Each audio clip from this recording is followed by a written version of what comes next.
यह संसार एक नाटक मंच है। सभी अपना अपना रोल अच्छे से निभा रहे हैं। जिन सांसारिक बंधनों या चीजों की हम इच्छा प्रतिदिन करते हैं, जब इस संसार का नाटक खत्म होगा तब सभी रिश्ते नाते ऐसे अलग हो जाते हैं जैसे रोशनी की किरण आने से अंधेरा दूर हो जाता है। जो रिश्तेदार हमेशा कहते हैं कि हम सदैव आपके साथ हैं, उन्हें तो यह भी पता नहीं चलता कि मौत के फरिश्ते आते कहां से हैं और हमें कान पकड़कर ले कहां जाते हैं। वह क्या हमारा साथ निभाएंगे। सच्चाई यही है कि जब आत्मा निरंतर अनंत यात्रा करती है तो वह बार बार जन्म लेती है और वापस पुनः अपनी यात्रा के लिए आगे चली जाती है।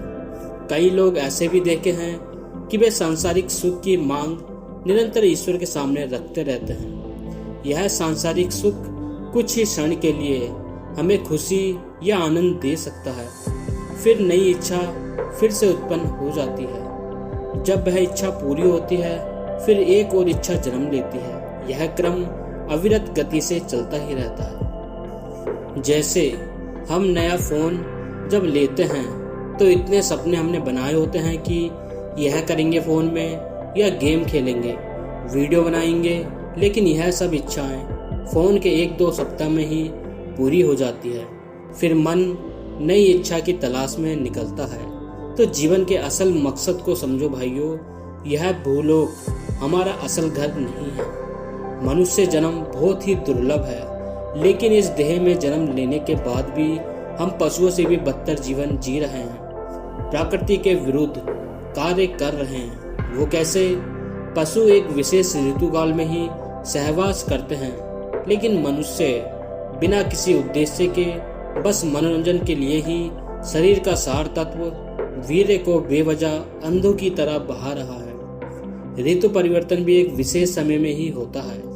तो हम आखिर कर क्या रहे हैं, जरा इस विषय पर चिंतन जरूर करना। अगर आपका हाथ कट जाए तो वह वापस नहीं आ सकता, लेकिन जिस वीर्य को आप बहा रहे हैं उस वीर्य की एक बूंद में इतनी ताकत होती है कि उससे एक शिशु तक बन सकता है। तो आप खुद विचार करो, क्या हमें इसे व्यर्थ बहाना चाहिए या नहीं। महान लक्ष्य मनुष्य को ब्रह्मचारी बनाता है।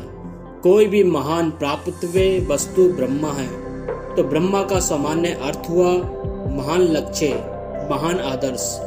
कोई ना कोई महान आदर्श ही मनुष्य को ब्रह्मचारी बनाता है। किसी बड़े लक्ष्य के लिए ही मनुष्य आत्म संयम करता है, ब्रह्मचारी बनता है। ब्रह्मचारी होने का मतलब यह है कि यह व्रत लेता है कि वह अपने परमेश्वर का केवल परमेश्वर का ही अनुसरण करेगा, अर्थात अपने गुण कर्म स्वभाव परमेश्वर जैसे बनाएगा। परमात्मा की एक विशेषता यह है कि वह भोग विलास से रहित है।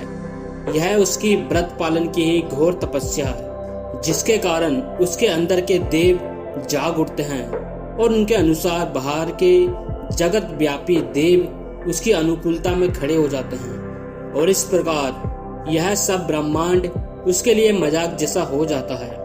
अर्थात संसार की सब शक्तियां उसके लक्ष्य प्राप्ति में सहायक हो जाती हैं। उसकी यह तपस्या ही उसका सर्वस्व होता है। मनुष्य जितना जितना ब्रह्मचारी होता जाता है, जितना जितना ब्रह्मा के नजदीक होता जाता है, उतना उतना ही ये देवता अधिक मात्रा में उसके साथ आकर जुड़ते जाते हैं। उतने उतने ही ये देव उसके अनुसार बनते जाते हैं और अंत में उसके लिए किसी भी बड़े लक्ष्य की प्राप्ति भी करा देते हैं। वीडियो अगर आपको अच्छी लगे तो सब्सक्राइब जरूर करना। परिवर्तन अब दूर नहीं।